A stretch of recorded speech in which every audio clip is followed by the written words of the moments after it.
சாயிராம். நம்ம சாயன்பர்கள் எல்லாரும் எப்படி இருக்கீங்க? எல்லாரும் நல்லா இருப்போம். ஓம் சாயிராம். உன்னை சூழ்ந்து இருக்கும் பிரச்சனைகளிலிருந்து உன்னை விலக்கி உனக்கான ஒன்றை உன்னிடம் சேர்க்க உன் சாயப்பா இதோ வந்திருக்கிறேன். நீ எதிர்பார்த்த ஒன்றை உன் கையில் நிச்சயமாக நான் தருவேன். முகம் மலர்ந்து சந்தோஷமாக நீ எனக்கு நன்றி சொல்லத்தான் போகிறாய். நீ விரும்புவது, ஆசைப்படுவது, எப்பொழுது எதிர்பார்ப்பது கிடைக்கும் என்று எதிர்பார்த்து கொண்டிருக்கும் உனக்கு, நீ எதிர்பார்த்ததை எதிர்பார்க்காத நேரத்தில் உனக்கு கொடுப்பேன் உன் சாயி தேவா. அதை உனக்கு கொடுப்பதற்கான நேரம் வந்துவிட்டது.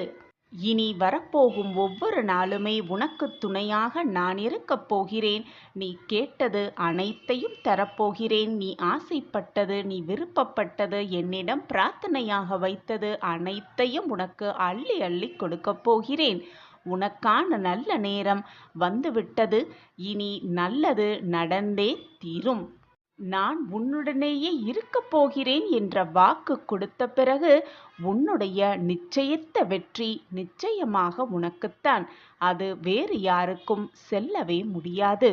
உனக்கு என்று எழுதப்பட்டது நிச்சயமாக உனக்குத்தான். அது உன்னை தவிர வேறு யாருக்கும் செல்லவும் செல்லாது. நான் அதை அனுமதிக்கவும் மாட்டேன். இத்தனை நாட்களாக நீ படும் வேதனையையும் நீ படும் துயரத்தையும் என்னிடம் சொல்லி சொல்லி கண்ணீர் சிந்தினாய் அல்லவா? அந்த கண்ணீருக்கெல்லாம் ஒரு பதில் கிடைத்துவிட்டது. இனி நீ பார்க்க போகும் எல்லா விஷயத்திலும், எல்லா இடத்திலும் உனக்கு வெற்றி மட்டுமே நிரந்தரமாக உனக்கு கிடைக்கப் போகிறது. இது நம் வாழ்வில் நடந்து விடாதா? இது நம் வாழ்க்கையில் கிடைத்து விடாதா? நமக்கான சந்தோஷம் நமக்கு நிலைத்து விடாதா என்று ஏக்கத்தோடு நீ காத்திருந்த விஷயம் உனக்கு எல்லாமே சாதகமாக முடியப் போகிறது. உனக்கான அத்தனை முயற்சிகளையும் அத்தனை விஷயங்களையும் அனைத்தையும் நான் இனி என் பொறுப்பில் எடுத்துக்கொள்ளப் போகிறேன். உனக்கு ஏற்படும் அத்தனை நிகழ்வுகளிலும் உனக்கு பதிலாக நானே அனைத்துமாக இருந்து செய்யப் போகிறேன். அது எல்லாமே உன்னை வந்து சூழ்ந்து வெற்றி வாய்ப்புகளாக கிடைக்கப் பெறும் பொழுது நீ அமைதியாகவும் கவனக்குறைவாகவும் இருந்து விடாதே.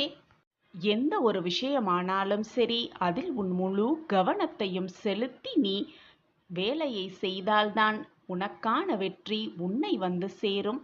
எனவே எப்பொழுதும் தைரியமாக இரு, தன்னம்பிக்கையோடு இரு, கவனமாக இரு, சுதாரிப்போடு இரு. உன் வாழ்க்கையில் நடப்பது எல்லாமே என் பார்வையின்படிதான் நடந்து கொண்டிருக்கிறது. என் திட்டப்படிதான் எல்லாமே நடந்து கொண்டிருக்கிறது. இனி உன் வாழ்வில் நீ நினைப்பதற்கு மேலாகவே எல்லாம் உனக்கு சாதகமாகவே நடக்கும். நல்லது நடந்தே தீரும். உன் வாழ்க்கையில் நடக்கவிருக்கும் பிரச்சனைகளையும் நடந்த பிரச்சனைகளையும் நினைத்து நினைத்து கவலைப்பட்டு கொண்டே இருந்தால் உனக்கு இப்பொழுது நடக்கவிருக்கும் சந்தோஷத்தையும் மகிழ்ச்சியையும் நீ அனுபவிக்க முடியாமலே போய்விடும் அல்லவா? எனவே மனதை முதலில் சந்தோஷமாக வைத்துக்கொள், நிம்மதியாக வைத்துக்கொள். உனக்கு முன்பாகவே மகிழ்ச்சி உனக்காகவே காத்து கொண்டிருக்கும் பொழுது நீ உனக்கு நிகழ்ந்த அத்தனையும் நினைத்து நினைத்து கண்ணீரோடும் வேதனையோடும் இருந்து கொண்டிருந்தால் உனக்கு கிடைத்திருக்கும் மகிழ்ச்சியை உன்னால் எப்படித்தான் உணர முடியும்? எப்படித்தான் அதை அனுபவிக்க முடியும்? நீ அப்படி இருந்தால் அதே போலத்தான் உன்னுடைய வாழ்வும் இருக்கும். நீ அப்படி இருந்தால் நான் என்ன செய்ய முடியும்? உனக்கு வந்திருக்கும் சந்தோஷத்தையும் மகிழ்ச்சியையும் பார்த்து நீ ஏன் வேதனையோடு இருக்கிறாய்? உனக்கு வரும் வாய்ப்பை மிக சரியாக பயன்படுத்திக்கொள். அது சிறியதாக இருந்தாலும் சரி, பெரியதாக இருந்தாலும் சரி, அதை அப்படியே ஏற்றுக்கொண்டு உன் வாழ்க்கையை திருப்திகரமான வாழ்க்கையாக வாழ பழகிக்கொள். இப்பொழுதும் நான் உனக்கு கூறுகிறேன், வாக்காகவே கூறுகிறேன். நீ விரும்பியது விரும்பியபடியே உனக்கு கிடைக்கும். விரும்பியது, ஆசைப்படுவது எல்லாமே உனக்கு நடக்கும் என்று நான் உனக்கு வாக்களிக்கிறேன் குழந்தையே. நீ மட்டுமல்ல, இந்த உலகத்தில் இருக்கும் அனைவருக்குமே விரும்பியது விரும்பியபடியே கிடைக்கும். ஆசைப்படுவது அப்படியே நடக்கும். ஆனால் உங்களுடைய விருப்பத்தில்தான் சற்று மாற்றம் வேண்டும். அந்த விருப்பத்தில்தான் சிறு தவறும் இருக்கிறது. ஒருவருடைய விருப்பம் எப்படியாவது கஷ்டப்பட்டாவது முன்னேற வேண்டும் என்ற விருப்பமாக இருக்கிறது.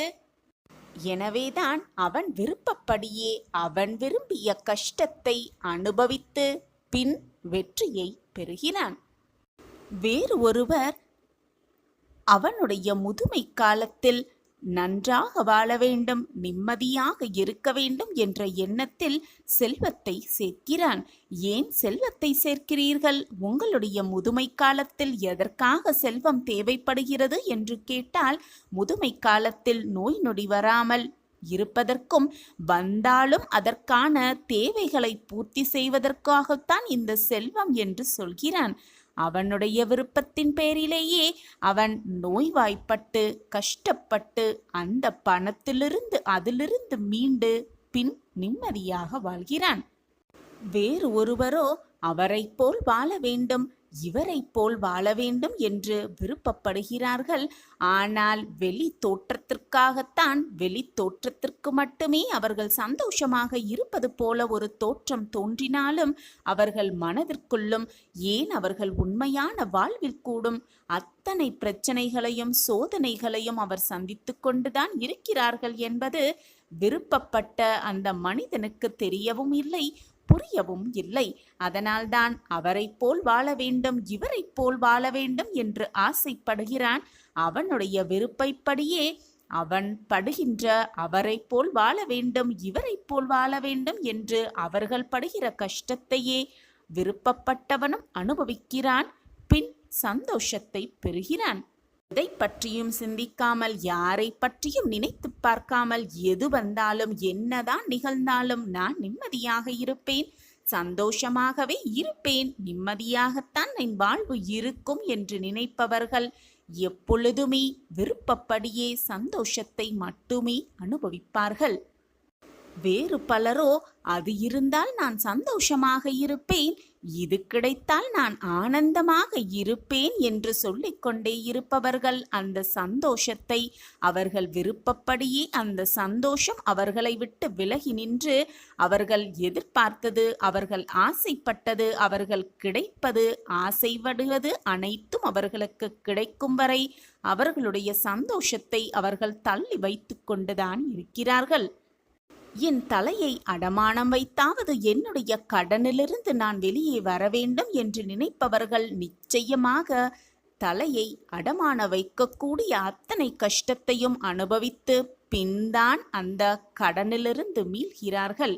இப்படியாக அனைத்து இன்பத்தையும் வேண்டும் வேண்டும் என்று நினைத்து கொண்டிருப்பவர்கள் அந்த இன்பத்திலும் ஒரு துன்பத்தை கலந்துதான் யோசிக்கிறார்கள்.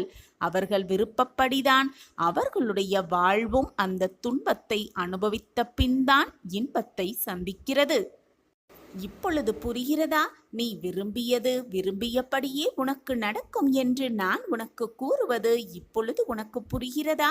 நீ விரும்பியதுதானே உனக்கு நடக்கிறது, நீ கேட்பதுதானே உனக்கு கிடைக்கிறது, நீ நினைப்பதுதானே உனக்கு நடக்கிறது. நீ நல்லதாகவே நினைத்தால் எதுவுமே உனக்கு நல்லதாகவே நடக்கும். நேர்மறை எண்ணத்தோடு இருந்தால் உன் வாழ்வில் அனைத்தும் உனக்கு நேர்மறை எண்ணமாகவே நிகழும். நீ நினைப்பதுதான் உன் வாழ்வு. இதை புரிந்து கொண்டாலே போதும் பெண் பிள்ளையே, உன் வாழ்வு நிம்மதியாகவே இருக்கும், சந்தோஷம் மட்டுமே நிறைந்து இருக்கும். எதை நோக்கி உன் எண்ணங்கள் பாய்கிறதோ, எதை நோக்கி உன் எண்ணங்கள் செல்கிறதோ அதன்படிதான் உன் வாழ்வும் இருக்கும். இப்படி இருந்தால்தான் இன்பம், அப்படி இருந்தால்தான் இன்பம் என்று நீ விருப்பப்பட்டதால்தான், நீ விரும்பியதால்தான் எல்லாமே உனக்கு நடக்கிறது. அப்படி இருக்க வேண்டுமே என்று பலவித துன்பத்தையும் நீ அனுபவித்துக் கொண்டிருக்கிறாய். அந்த துன்பத்திற்கு பின் இன்பத்தையும் சந்திக்கிறாய். ஆனால் நீ விருப்பப்பட்ட அந்த இன்பம் நடக்கும் பொழுது அதை இன்பமாகவே நீ உணர்வதே இல்லை. எந்த கோணத்தில் நீ அணுகுகிறாயோ, எந்த கோணத்தில் உன் பார்வை இருக்கிறதோ, எந்த கோணத்தில் உன் மனம் செல்கிறதோ அதன்படிதான் உன் வாழ்வும் அமைகிறது, மாறுகிறது என்பதுதான் வாழ்வின் இரகசியமாகவே இருக்கிறது. எனவே ஒன்றை நன்றாக புரிந்து கொள். நீ மாற்றிக்கொள்ள வேண்டியது உன்னுடைய விருப்பங்களை அல்ல, உன்னுடைய சிந்தனைகளை, உன்னுடைய நோக்கங்களை, உன்னுடைய எண்ணங்களை, உன்னுடைய பார்வையை, உன்னுடைய மனதை. எனவே நன்றாக சிந்தனை செய்து உன்னுடைய எண்ணங்கள், உன்னுடைய வார்த்தைகள், உன்னுடைய பார்வைகள் அனைத்துமே எதிர்மறை எண்ணங்களாக இல்லாமல் நேர்மறை எண்ணங்களாகவே இருக்கும்படி பார்த்துக்கொள். எப்படியாவது கஷ்டப்பட்டாவது வாழ்க்கையில் முன்னேற வேண்டும் என்று நினைப்பதை விட்டுவிட்டு வாழ்வில் நாம் இஷ்டப்பட்டபடியே வாழ்வில் சந்தோஷத்தை அனுபவிக்க வேண்டும் என்று மாற்றி சிந்தித்தாலே போதும். உன் இஷ்டப்படியே உன் வாழ்வும் சிறக்கும், உன் வாழ்வும் மெழுகும். எந்த தடை வந்தாலும் அதை நம்பிக்கையோடு தாண்டி நான் முன்னேற வேண்டும் என்ற எண்ணமே உன் மனதில் எழ வேண்டாம். தடைகளே இல்லாமல் என் வாழ்வில் இருக்க வேண்டும், அந்த தடைகளே இல்லாத வழியில் நான் சென்று வெற்றியை அடைய வேண்டும் என்று உன் எண்ணத்தை மாற்றி அமைத்து கொண்டாலே போதும், உன் வாழ்வு சிறக்கும். அப்படி இருந்து பார். அப்பொழுது தடைகளே உன்னை நெருங்கினாலும் கூட அந்த கஷ்டத்தை நீ உணரவும் மாட்டாய், அது உன் மனதை பாதிக்கவும் செய்யாது. புரிந்து கொண்டாயா என் பிள்ளையே? புரியவில்லை என்றால் மனதை ஒருமுகப்படுத்தி சாயப்பா முன்களுக்கு முன்பாக நம்பிக்கையோடு உட்கார்ந்து கொண்டு மீண்டும் ஒரு முறை கேள். உன் மனதில் தீர்க்கமான ஒரு தெளிவு பிறக்கும். உன் சாயப்பா உன்னோடு இருந்து கொண்டுதான் இருக்கிறேன். நீ விரும்பியது விரும்பியபடியே உனக்கு நடத்தி கொடுக்க உன் சாயப்பா உன்னோடு இருந்து கொண்டுதான் இருக்கிறேன். சாயப்பா இருக்க உனக்கு ஏன் மனக்கவலை? நீ விரும்பியது விரும்பியபடியே உனக்கு நிச்சயமாக கிடைக்கும். நான் அதை கிடைக்க என்னால் ஆன முயற்சிகள் அனைத்தையும் செய்து கொண்டுதான் இருப்பேன். அனைத்தையும் உனக்கு நல்லதாகவே நடத்தி கொடுத்து கொண்டுதான் இருப்பேன். நீ போராடும் விஷயத்தில் ஒரு அதிசயத்தை முடிவைக்க நான் அனைத்து வேலைகளையும் செய்து கொண்டுதான் இருப்பேன். இதுவரை உன் வாழ்க்கையில் நீ பார்க்காத மிகப்பெரிய வெற்றியும் பொக்கிஷமும் அதிசயமும் உன்னை நெருங்கிக் கொண்டிருக்கிறது. கேள் கண்மணி, உன் பல நாள் சோகம் இருந்த இடம் தெரியாமல், இருந்த சுவடே தெரியாமல் மறையப் போகிறது. நீ விரும்பியது அனைத்தும் நான் நடத்தி முடிக்கப் போகிறேன். மிகப்பெரிய வெற்றியை நெருங்கிவிட்டாய் என் கண்மணியே. சாயிநாதரே, எவ்வளவு கடினமான நாட்களில் வாழ்ந்து கொண்டிருக்கும் என்னை பார்த்தா வெற்றியை நெருங்கிவிட்டாய் என்று சொல்கிறீர்கள். சந்தோஷம் என்ற வார்த்தை கூட என் வாழ்க்கையில் இல்லாமல் போய்விட்டது. சந்தோஷத்தை விடுங்கள், நிம்மதி கூட என் வாழ்க்கையில் என்ன என்று என்னையே பார்த்து கேட்கிறது. இப்படி ஒரு காலகட்டத்தில் நான் வாழ்ந்து கொண்டிருக்கிறேன். என்னை பார்த்து சந்தோஷம் வந்துவிட்டது, நிம்மதி வரப்போகிறது, வெற்றியை நெருங்கிக் கொண்டிருக்கிறாய் என்று கூறுகிறீர்களே சாயிநாதரே. நீ சொல்லிதான் எனக்கு புரிய வேண்டும். இல்லை, எனக்கு நீ பட்டு கொண்டிருப்பது, நீ வேதனைப்பட்டு கொண்டிருப்பது எல்லாமே எனக்கு தானாகவே தெரியும் என்று சொல்வீர்களே. இப்பொழுது நான் இந்த துயரத்தில் வாழும்போது அது உங்களுக்கு தெரியவில்லையா? புரியவில்லையா சாயிநாதரே? அப்படியிருந்தும் மிகப்பெரிய வெற்றியை நான் நெருக்கிவிட்டேன் என்று கூறுகிறீர்களே என்று நீ கேட்கிறாய் குழந்தையே. ஆம் கண்மணி, நீ கடினமான காலகட்டத்தில் தான் வாழ்ந்து கொண்டிருக்கிறாய் என்பதை நான் அறிவேன். ஆனாலும் கடினமான காலங்களில் வாழ்ந்து கொண்டிருப்பவர்கள் வெற்றி அடையவே மாட்டார்கள் என்று யாருமே சொல்ல முடியாது. கடினமான காலகட்டத்தில் வாழ்ந்து கொண்டிருப்பவர்கள் தோல்வியை மட்டுமே சந்தித்து கொண்டே இருப்பார்கள். அவர்களுக்கு சந்தோஷமே நெருங்க முடியாது என்று எப்படி நீ நினைக்கிறாய்? நீ கடினமான காலகட்டத்தில் தான் வாழ்ந்து கொண்டிருக்கிறாய். உன் வேதனைகள் எல்லாமே எனக்கு புரிகிறது. குழந்தையே, நான் என்ன சொல்ல வருகிறேன் தெரியுமா? உன் வாழ்க்கையில் அந்த காலகட்டம் முடிய போகிறது.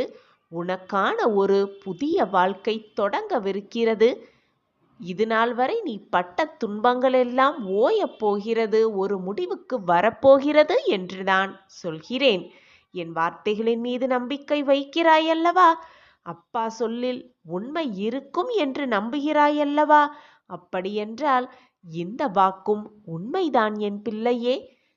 தேவையில்லாமல் என் நாவிலிருந்து எந்த சொற்களும் வராது. வருகிறது என்றால் அதுதான் உண்மை. கடினமான காலங்கள் யாரையும் தோற்கடிக்கவே முடியாது. நம்பிக்கை வைப்பவர்களை ஏமாற்றுவது சாமர்த்தியம் அல்ல, அதுதான் மிக பெரிய வஞ்சனை என்று சொல்லலாம். நம்பிக்கை இல்லாதவர் வாழ்வது மிக மிக கடினமாகவே பார்க்கப்படுகிறது. நம்பிக்கையோடு யார் ஒருவர் இருக்கிறார்களோ அவர்கள் வீழ்வதும் அவர்களை வீழ்த்துவதும் ரொம்பவே கடினம். என் குழந்தையே, நம்பிக்கையோடு இரு. நம் வாழ்க்கை மாறும். நம் வாழ்க்கையில மாற்றம் வரும், ஏற்றம் வரும், ஏமாற்றம் வராது என்ற நம்பிக்கையோடு இரு. நான் ஜெயிப்பேன், என் சாயப்பா என்னை ஜெயிக்க வைப்பார், வெற்றியடைய வைப்பார் என்ற நம்பிக்கையோடு இரு. நீ நிச்சயமாக உன் வாழ்க்கையில் வென்றே தீ. நீ வெற்றி பெறுவதற்கு, வாழ்க்கையில் வெற்றியை அடைவதற்கு மிக சிறந்த வழி என்னவென்று நான் சொல்லவா குழந்தையே? வெற்றி பெற வேண்டும் என்ற பதற்றம் இல்லாமல் இருந்தாலே வெற்றியை மிக சுலபமாக எட்டி பிடித்தே விடலாம். நான் இந்த கட்டத்தில் வாழ்ந்து கொண்டிருக்கிறேன், கடினமான காலகட்டத்தில் நான் உட்கார்ந்து கொண்டிருக்கிறேன் என்று கஷ்டங்கள், கவலைகள் உனக்கு மட்டும்தான் என்று புலம்பிக் கொள்ளாதே. உன்னையே நீ தாழ்த்தி நினைத்து கொள்ளாதே. சந்தோஷத்திற்கு மட்டும் அனுபவிக்கும் மனிதர்கள் எவருமே இல்லை இந்த உலகத்தில். இன்பம் துன்பம் எல்லாம் கலந்ததுதான் வாழ்க்கை. இன்பம் மட்டுமே யாருக்கும் நிரந்தரமாக இருந்து விடுவதும் இல்லை, துன்பம் மட்டுமே யாருக்கும் நிரந்தரமாக இருந்து விடுவதும் இல்லை. மாறிக்கொண்டேதான் இருக்கும். மாற்றம் ஒன்றே மாறாதது. ஒன்றை நன்றாக புரிந்து கொள் என் பிரியமே. புதைக்கப்படும் விதைதான் மண்ணை விட்டு மரமாக எழுகிறது. தோற்றுப்போகும் மனிதன்தான் துணிவு பெற்று வீரனாகிறான். தொடர்ந்து முயலும் வீரன்தான் சரித்திரம் படைத்து வாழ்கிறான். என் குழந்தையாகிய நீ எந்த தோல்வி வந்தாலும் தொடர்ந்து முயற்சி செய்து கொண்டே இரு. நீயும் நிச்சயமாக சரித்திரம் படைப்பாய். கஷ்டங்களோட வாழ்ந்து வந்த நீ இப்பொழுது முன்னேறும் தருவாயில் இருந்தும் கூட அந்த கஷ்டங்களால் ஏற்படும் மன வலியலால் உன்னுடைய சந்தோஷத்தை கூட அனுபவிக்க முடியாமல் தவித்துக் கொண்டிருக்கிறாய் குழந்தையே. நன்றாகவே எனக்கு புரிகிறது. கலங்காதே என் கண்மணியே. உன்னை சிம்மாசனத்தில், வெற்றி என்னும் சிம்மாசனத்தில் உட்கார வைக்கும் வரை நான் ஓயவே மாட்டேன். நீ உரிமை கோரும் ஒன்று உன்னிடமே நிரந்தரமாக வந்து சேர்ப்பேன். இது உன் சாயப்பாவின் சத்திய வாக்கேதான். மிக பெரிய வெற்றியை நெருங்கிவிட்டாய் குழந்தையே. சந்தோஷமாக இரு. நான் உனக்கு கூறுவது சத்திய வாக்கேதான். தாங்க முடியாத வேதனைகளை நீ சந்தித்தாய் என்பது உன் சாயப்பாவுக்கு தெரியும். ஆனால் நீ சந்தித்ததற்கான காரணமும் இருக்கத்தான் செய்கிறது. குழந்தையே, உன் கஷ்டங்கள் எல்லாம் கொஞ்ச காலம்தான், கொஞ்ச நேரம்தான். சற்று பொறுத்திரு, அனைத்தும் மாறும். உன் வாழ்க்கையில் மிகப்பெரிய மாற்றங்கள் நிகழும். பிரகாசமான வாழ்க்கையில் நீ அடியெடுத்து வைக்கப் போகிறாய். இது எந்த விஷயமாக இருந்தாலும் சரி, தைரியமாக எதிர்த்து நின்று போராடினால் அது நம்மை பார்த்து பயந்து ஓடிவிடும். இல்லையென்றால் அது நம்மை துரத்தி கொண்டு பின்தொடர்ந்து கொண்டு வந்தே தீரும். எது வந்தாலும் தைரியமாக என்னால் சமாளிக்க முடியும். நான் அனைத்து தடைகளையும் தகர்த்து எறிந்துவிட்டு என் வாழ்க்கையில் வெற்றி என்னும் இலக்கை அடைவேன். என் வாழ்க்கையில் வெற்றி பெறுவதற்காகவே நான் போராடி கொண்டிருக்கிறேன். அந்த வெற்றியை நிச்சயமாக அடைந்தே தீருவேன் என்ற வைராக்கியம் உன் மனதில் இருந்தால் போதும். நீ கேட்டது கேட்டபடியே உனக்கு கிடைக்கும். நீ எதிர்பார்த்ததை விட அதிகமாகவே உனக்கு கிடைக்கும். நீ என்னிடம் வைத்த கோரிக்கைகள் ஒவ்வொன்றாக உன் வாழ்க்கையில் நடக்கத் துவங்கும், நிகழத் துவங்கும். அதே நம்பிக்கையோடு, அதே தன்னம்பிக்கையோடு, அதே உத்வேகத்தோடு, அதே தைரியத்தோடு, அதே மகிழ்ச்சியோடு இதை முழுவதுமாக நம்பிக்கையோடு கேள். நீ என்னிடம் வைக்கும் கோரிக்கைகள் இனி நிச்சயமாக நிறைவேறும். உன் வாழ்க்கையில் கஷ்டமோ போராட்டமோ வந்துவிட்டால் துன்பம் உன் வாழ்வில் நுழைந்து விட்டால் அதை பார்த்து பயந்து ஓடி ஒதுங்குவதால் உனக்கு வந்த துன்பங்களும் கஷ்டங்களும் அப்படியே உன்னை விட்டு விலகிவிடும் என்றாவதில்லை. அதை எதிர்த்து நின்று அதை அப்படியே ஏற்றுக்கொண்டு அதனோடு போராடி வென்று காட்டுவதுதான் உன் வாழ்க்கையின் சாராம்சமே அடங்கியிருக்கிறது. அதை விடுத்துவிட்டு அப்படியே பின்னோக்கி நகர்ந்து விடுவதால் எதுவுமே மாறப்போவதில்லை. நீ எவ்வளவு தூரம்தான் பின்னோக்கியே நடந்து கொண்டிருப்பாய்? என்றாவது ஒரு நாள் திரும்பித்தானே ஆக வேண்டும். உன் காலை முன்னோக்கி எடுத்து வைத்துதானே ஆக வேண்டும். அப்பொழுதும் அந்த துன்பமும் போராட்டமும் கஷ்டங்களும் இருந்த இடத்தில் அப்படியே இருக்கத்தான் செய்யும். எனவே என்றாவது ஒரு நாள் அதை அனுபவிக்கலாமே என்ற எண்ணத்தோடு இருக்காதே. இப்பொழுதே எது வந்தாலும் அதை அப்படியே ஏற்றுக்கொள். போராட்டமான வாழ்க்கையாக இருந்தால் போராடிப்பார். சந்தோஷமான வாழ்க்கையாக இருந்தால் சந்தோஷமாகவே அதை ஏற்றுக்கொண்டு வாழப் பழகு. அதை விட்டுவிட்டு என் வாழ்க்கையில் வாழவே எனக்கு விருப்பமில்லை, எனக்கு மட்டும் ஏன் இந்த வாழ்வு என்று நினைக்காதே. இந்த நிம்மதியான வாழ்வு கூட இல்லாமல் பல பேர் உன்னை சுற்றி இருக்கவே செய்கிறார்கள். அவர்களையெல்லாம் ஒருமுறை சுற்றிப்பார். அப்பொழுது தெரியும் உன் வாழ்வு மிக ஆனந்தமாகவே இருக்கிறது. அவர்களை பார்த்து நீ என்ன பார்க்கிறாயோ, என்ன கேட்கிறாயோ, என்ன செய்கிறாயோ அதுதான் அப்பொழுதே உன் வாழ்வில் நடக்கும். உன் மனதில் என்ன நிகழ்கிறதோ, என்ன நினைத்து கொண்டிருக்கிறாயோ அதுதான் உன் வாழ்வில் அப்படியே நடக்கும். எனவே நல்லதை மட்டுமே பேசு, நல்லதை மட்டுமே சொல்லிக்கொண்டிரு. நீ நினைப்பதற்கு மேலாக உன் வாழ்க்கையில் நல்லது மட்டுமே நடக்கும். நான் உனக்கு துணையாக இருக்கிறேன். இந்த நாள் முதல், இந்த மங்களகரமான நாள் முதல் உன் வாழ்க்கையில் நீ நினைப்பது எல்லாமே உனக்கு சாதகமாகவே நடக்கும். நீ கேட்பது எல்லாமே உனக்கு அப்படியே கிடைக்கும்.